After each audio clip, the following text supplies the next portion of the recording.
Today's news. Manda newspaper correspondent knifed. Two groups of protesters gather in front of the presidential administration. Khur Civil Society organization holds press conference together with Sabirabad residents.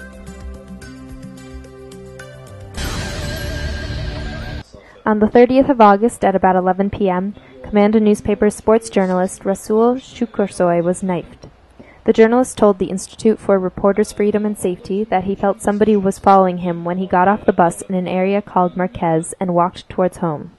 At a distance of 700 to 800 meters to home, I felt him reach me, and when I turned, he attacked me with a knife. I was quick enough to avoid the blow, and it hit my arm. I hit him immediately, and his knife dropped on the ground. During the hand-to-hand combat, he again tried to pick up the knife, and I quickly left the scene. That person also left quickly in the opposite direction, said Shukursoy, and added that he went home after the incident. After first aid at the hospital, he appealed to Police Station No. 4 of the Binagadi District Police Unit.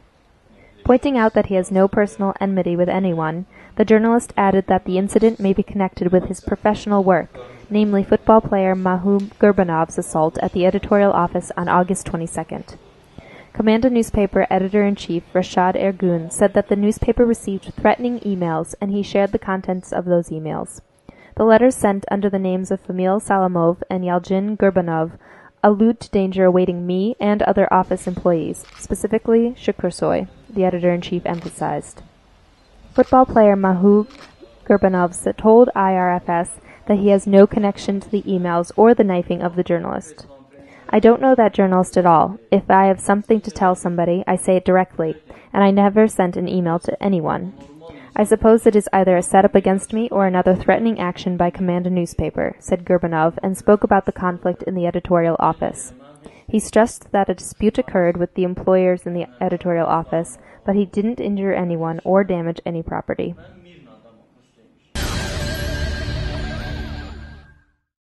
About 30 residents from the flood zone in Sabirabad and 14 families whose houses were ruined in the Binagadi district gathered in front of the presidential administration on the morning of August 31st. We are here to demonstrate our dissatisfaction with the lack of a resolution of our problems, a Sabirabad resident told the Objective TV correspondent anonymously.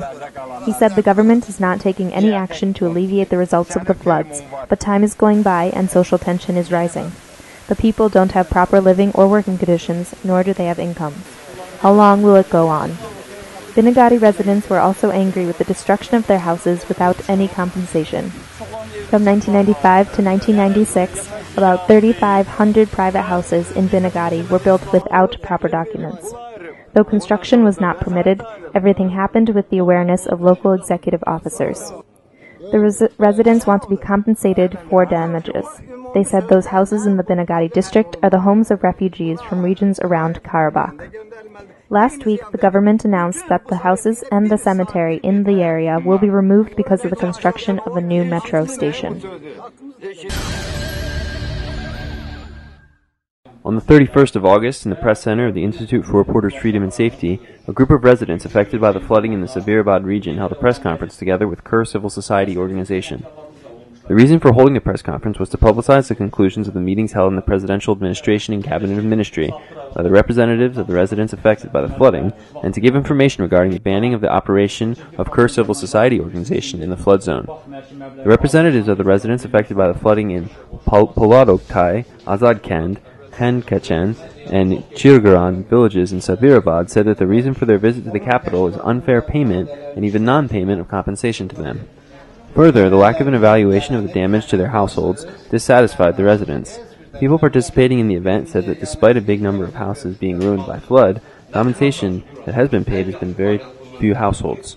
In addition, despite all the protests, the government stated that there's no other way except to reallocate the Ugujali village, which underwent a flood disaster, to another site for safety reasons.